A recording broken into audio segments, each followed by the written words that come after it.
ご起立ください。今日の聖書朗読は金大中宣教師です。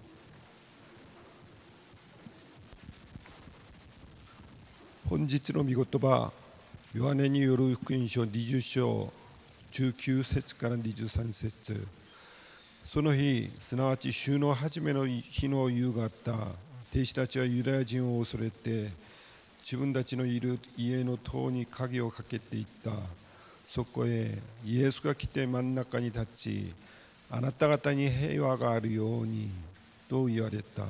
そう言って手と脇腹とお見せになった。弟子たちは主を見て喜んだ。イエスは重ねて言われた。あなた方に平和があるように、父が私をお使わしになったように、私もあなた方をお使わす。そう言ってから彼らに息を吹きかけて言われた。聖霊を受けなさい。誰の罪でもあなた方が許せばその罪は許される。誰の罪でもあなた方が許さなければ許されないまま残る。アーメン。皆様ご着席ください。今日説教を伝える方はユアニック伝道師です。説教の題目は許しという松葉杖です。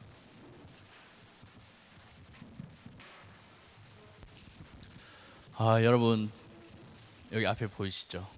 부활절 계란 너무 염색을 해서 또 이렇게 끈으로 코팅까지 했대요. 제 뒤에가 참 예쁘게 나오죠. 고등부 예배 때 이렇게 또 달아줘서 우리 오늘 여러분들 기도해 주셔야 될 게, 우리 김태형 전도사님이 한 6개월 정도 일본 가셨잖아요. 그래서 오늘 찬양단이 처음으로 이렇게 섰는데 우리 리더를 위해서도 또 함께 기도해 주시고 또 은혜로운 찬양이 될 수 있도록. 생각보다 빨리 마쳤어요. 떨려서 그렇대요. 그러니까 여러분들이 안 떨고 예배 잘 찬양, 준비 찬양 할 수 있도록 기도해 주시고, 또 이렇게 해마다 부활절 계란으로 우리 예배를 풍성하게 해주신 여러분, 이번에는 또 여성 속회에서 또 각자 다 준비해 주셨는데 너무 감사합니다. 또 특별히 우리 찬양대 찬양 너무 좋았죠. 예, 우리 옆 사람 보면서 주님 부활하셨습니다 함께 같이 인사 나눌게요.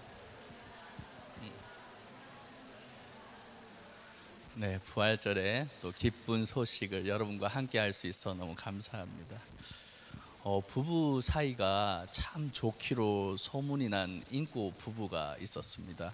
하루는 한 부부가 이 부부에게 어떻게 50년이란 이 긴 시간 동안 큰 다툼도 없이 이렇게 잘 살 수 있는 비결이 무엇인가요? 이렇게 물었습니다.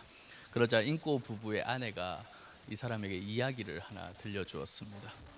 이 남편은 중동에 이렇게 파견을 나가서 근무하는 근로자여서 부부는 사우디에 이제 신혼집을 차리고 신혼여행도 사막의 이 풍경을 보면서 낙타를 타는 그런 체험을 했다고 합니다.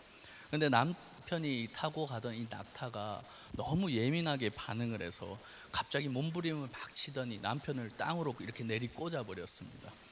아내가 놀라서 이 남편을 이렇게 쳐다봤더니 남편은 아무렇지도 않게 옷을 이렇게 툭툭 털고 일어나면서 낙타를 이렇게 쓰다듬으며 괜찮아, 그럴 수 있어, 한번 이렇게 얘기했습니다. 아내는 그런 남편의 모습에 나 참 결혼 너무 잘했구나 이런 생각을 하면서 행복해했습니다. 하지만 길을 조금 더 가다가 낙타가 또 몸을 비틀어서 이번엔 좀 더 심하게 남편을 바닥에 내리꽂았습니다. 이번에는 진짜 이 남편도, 이 착한 남편도 화가 났겠다 싶었는데 남편은 아무렇지 않게 일어나서 이렇게 말했습니다. 괜찮아, 2번. 아내는 내가 이렇게 좋은 남편을 만난 것을 다시 한번 또 감사하게 되었습니다. 다시 출발했는데 얼마 가지 않아 남편을 낙타가 또 떨어뜨리고 만 것입니다. 그러자 남편은 아까처럼 이렇게 툭툭 옷을 털고 일어나서 낙타에게 가서 뒷주머니에서 권총을 꺼내서 낙타를 쏘아버렸습니다.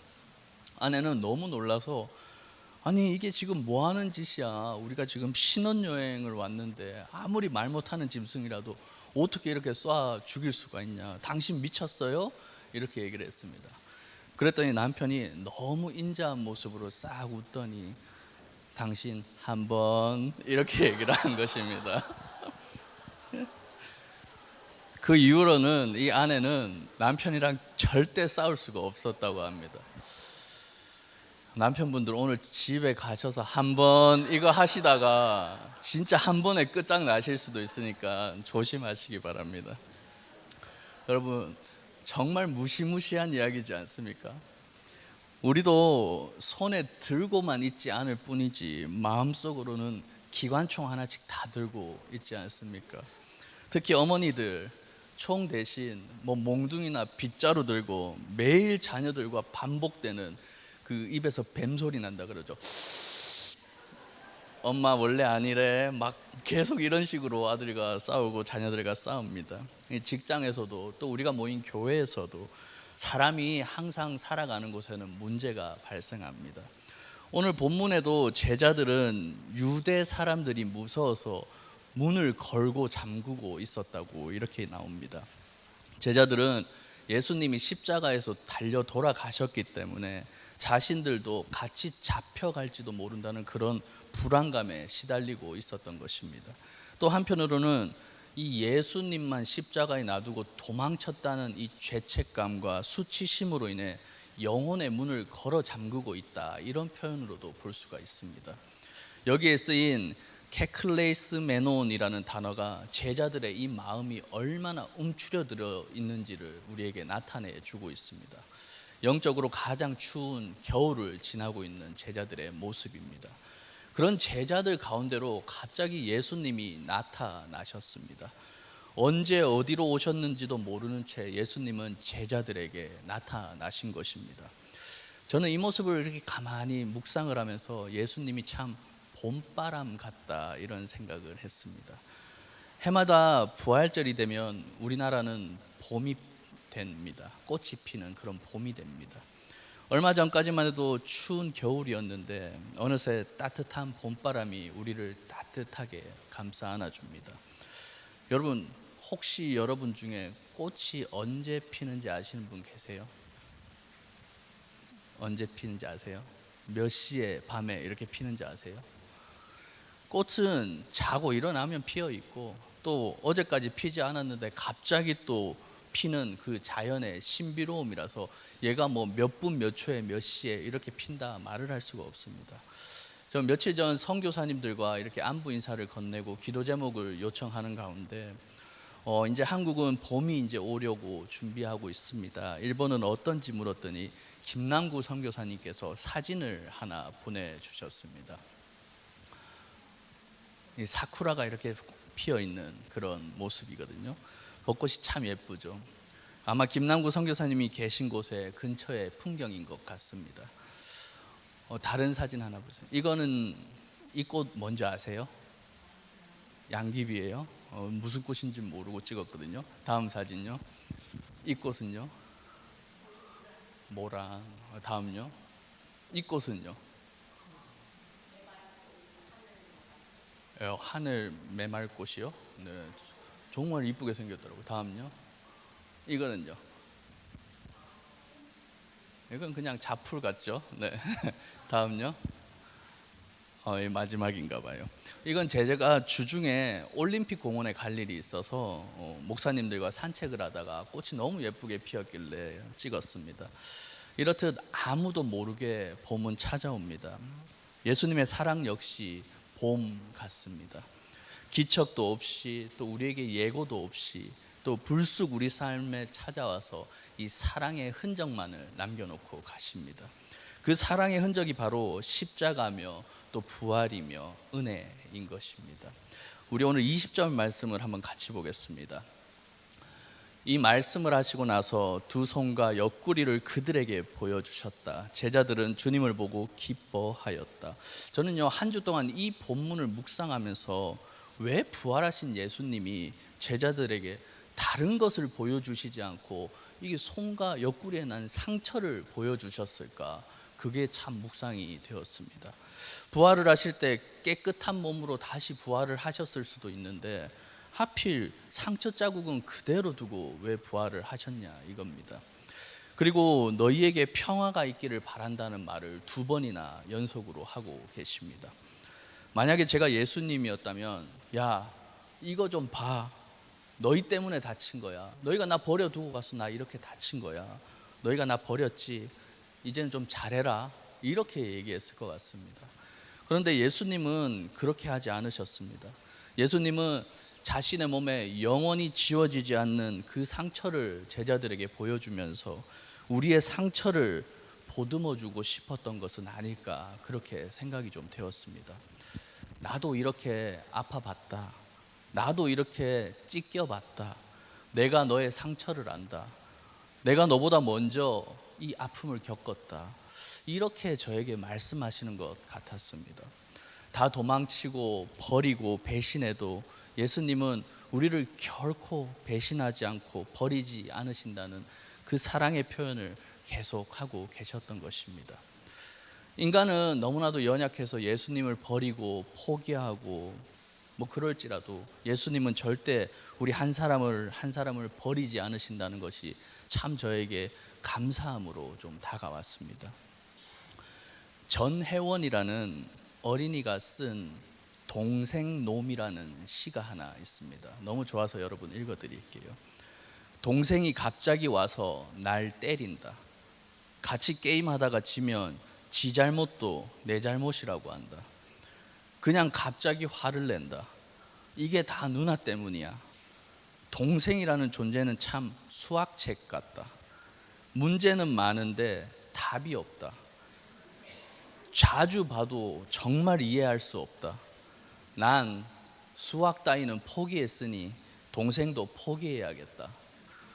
이 어린 시인의 시를 읽고 한동안 제 머리가 좀 띵했습니다. 이것이 바로 우리가 세상과 사람을 대하고 살아가는 그 방식이구나라는 것을 깨닫게 되었습니다. 내 마음에 들지 않는 사람, 또 내게 상처를 주는 사람을 만나면 우리는 이 수학책을 덮어보듯이 그 사람을 우리 마음에서 그냥 덮어버리고 맙니다. 마음의 빗장을 단단히 잠궈버리고 맙니다. 오늘 설교에서, 이 부활절 설교에서 가장 큰 핵심은 용서입니다. 다른 것은 다 잊어도 여러분, 이 용서라는 말은 꼭 들고 집으로 돌아가셔야 합니다. 부활하신 예수님이 제자들 앞에서 나타나셔서 평화를 2번이나 말씀하시고 또 성령을 받으라 하신 뒤에 마지막으로 한 말씀이 용서인 것입니다. 22절과 23절의 말씀입니다. 이렇게 말씀하신 다음에 그들에게 숨을 불어넣으시고 말씀하셨다. 성령을 받아라. 너희가 누구의 죄든지 용서해 주면 그 죄가 용서될 것이요, 용서해 주지 않으면 그대로 남아있을 것이다. 이 부활하신 예수님은 우리에게 영광을 얘기하지 않으셨습니다. 부활하신 예수님은 우리에게 승리를 말씀하지 않으셨습니다. 너희가 누구의 죄든지 용서를 해주면 너희 죄도 용서될 것이다. 용서를 해주지 않으면 그 죄는 너희 안에 그대로 남아있을 것이다. 이 굉장히 좀 불편한 말씀을 하시면서 우리에게 좀 어려운 것을 요구하고 계신 것입니다. 이 말씀을 들은 제자들은 예수님이 예전에 해주셨던 그 말씀이 떠올랐을 것입니다. 마태복음 18장 21절에서 22절 말씀입니다. 그때 베드로가 예수께 다가와서 말하였다. 주님, 내 형제가 나에게 자꾸 죄를 지으면 내가 몇 번이나 용서하여 주어야 합니까? 7번까지 하여야 합니까? 예수님께서 대답하셨다. 7번만이 아니라 70번을 7번이라도 하여야 한다. 이 겨울처럼 얼어붙은 우리 마음에 봄바람처럼 성령이 찾아오면 우리 안에는 용서라는 그런 꽃이 좀 피어야 합니다. 부활하신 주님이 하신 말씀은 우리에게 분명합니다. 내가 너희를 용서해 준 것 같이 너희도 용서하며 살아라, 이것입니다. 여러분, 참 쉽죠? 안 쉬우세요? 용서하기? 살면서 누군가를 용서하면서 살아가고 계십니까? 저 역시 누군가가 참 한없이 미울 때가 종종 있습니다. 제가 하지 않은 말로 오해를 받기도 하고 또 정말 악의적으로 저에게 접근해서 어려움을 주는 사람도 있습니다. 또 목회자니까 이 정도는 감수할 거야, 이런 생각으로 일부러 저에게 더 악하게 구는 그런 사람들도 있습니다. 그런데 제가 이 보기와는 다르게 그렇게 착하지가 않습니다. 보기는 굉장히 착해 보이잖아요. 선을 넘거나 불의한 억울한 일이 있으면 화가 나고 용서하고 또 용서가 힘들기까지 합니다. 어린 시인의 시처럼 수학책을 덮어버리듯이 그 사람을 제 마음에서 탁 그냥 덮어버리고 안 보고 살고 싶을 때도 있습니다. 도무지 용서할 수 없는 사람이 있을 때 용서할 수 있는 방법이 하나 있는데 알려드릴까요? 궁금하세요? 이건 제가 실제로 쓰는 방법입니다. 먼저 종이와 펜을 준비한 뒤에 이 용서할 수 없는 사람의 이름을 쓰는 것입니다. 70번을 7번이라도 용서해 주라는 예수님의 말씀처럼 한 490번을 써보는 겁니다. 한 100번 정도 쓰면요, 막 이 사람 이름만 봐도 속이 부글부글 거립니다. 그런데 한 200번, 300번을 쓰면 내가 지금 이걸 왜 쓰고 있나? 이런 생각이 좀 듭니다. 그리고 한 400번이 넘어가면 이걸 쓰고 있는 제 자신이 너무 불행하고 불쌍하기도 하고, 뭐 데스노트도 아닌데 이렇게 저에게 쓰여지는 이 사람도 참 불쌍하게 느껴집니다. 그리고 490번을 다 채우고 나면 좀 마음이 한결 가벼워지기도 합니다. 훌훌 털어버릴 수는 없겠지만 주님이 해결해 주시겠지, 이런 마음이 좀 생기고, 무엇보다 제 마음이 조금 정리되는 그런 느낌을 받은 적이 있습니다. 마음에 누군가에 대한 응어리를 품고 사는 것, 그것만큼 힘든 일이 또 없습니다. 나를 힘들게 한 그 상대는요, 절대 안 아파합니다. 나만 아파하고 또 나만 병들어가고 또 나의 믿음만 사그러질 뿐입니다. 내가 저지른 잘못을 누구에게 용서받지 못한 사람은, 용서를 받아본 적이 없는 사람은, 누가 나를 속이거나 또 나를 비하하거나 비방하면 그 상대의 허물을 들춰내고 그것을 탓하고 또 비웃기까지 합니다. 내가 용서받아 본 적이 없고 내가 누군가의 허물을 덮어준 적이 없으니 나도 똑같이 그렇게 하는 것입니다. 그러나 단 한순간이라도 누군가에게 본인의 위로를 받거나 또 용서를 받은 적이 있는 사람은 상대방의 실수와 흠집을 조금 눈감아질 수 있는 그런 여유가 생깁니다. 십자가를 한번 생각해 봅시다. 여기 죄 없으신 분 손 한번 번쩍 들어주세요. 죄 없다, 나 죄 없다. 없으시죠? 용서할 수 없을 때는 우리를 위해 십자가에서 돌아가신 그 예수님을 묵상하셔야만 합니다. 예수님께 용서받은 우리는 힘들겠지만 또 누군가를 용서하면서 그렇게 살아가셔야 하는 것입니다. 여러분 안에, 그 마음 안에 죄를 그냥 남겨두지 마시고 성령을 받아 용서하고 또 부활의 주님의 명령을 따르며 그렇게 살아가시길 바랍니다. 용서 받아본 사람만이 용서할 수 있습니다. 부활절인 오늘 주님께 받은 용서를 꼭 기억하며 그렇게 살아나가는 저와 여러분이 되었으면 좋겠습니다. 골로새서 1장 20절에 이런 말씀이 나와 있습니다. 그분의 십자가의 피로 평화를 이루셔서 그분으로 말미암아 만물을, 곧 땅에 있는 것들이나 하늘에 있는 것들이나 다 자기와 기꺼이 화해시켰습니다. 십자가의 피로 용서받은 자는 평화를 이루는 사람이라고 성경은 쓰고 있습니다. 여기서 평화를 이룬다고 할 때 이 이룬다의 단어의 원어의 뜻이 절뚝거리다, 이런 뜻이 있습니다. 평화를 이룬다는 것은 내가 절뚝이고 있는 누군가를 도와주는 것입니다. 그리고 절뚝이는 나를 누군가가 도와주고 있다는 그런 뜻입니다. 예수님의 십자가의 보혈로 절뚝이는 너와 내가 온전히 바로 설 수 있는 것이 진정한 평화의 의미인 것입니다. 오늘 제가 설교 제목을 용서라는 목발이라고 지었습니다. 우리가 다리가 부러져서 절뚝일 때 나를 지탱해 주는 것이 바로 목발입니다. 다리가 부러져 절뚝이는 사람에게 목발은 큰 힘이 됩니다. 예수님은 세상에서 절뚝이며 살아가는 우리에게 찾아오셔서 상처난 두 손과 옆구리를 보여주시면서 우리를 지탱해 주는 그런 목발이 친히 되어 주셨습니다. 내가 십자가에서 대신 찔리고 상했으니 너의 부러진 곳을 나에게 의지해라. 내가 너를 지탱해 주겠다. 이것이 바로 십자가에서 만든 평화입니다. 그리고 그 평화의 첫 열매가 바로 용서인 것입니다. 또 예수님의 피로 용서받은 자는 화해하는 사람이라고 나와 있습니다. 화해는 있었던 일을 없다 이렇게 덮어버리는 것이 아니라 관계를 살리는 방향으로 내 마음을 이렇게 내보이는 것입니다.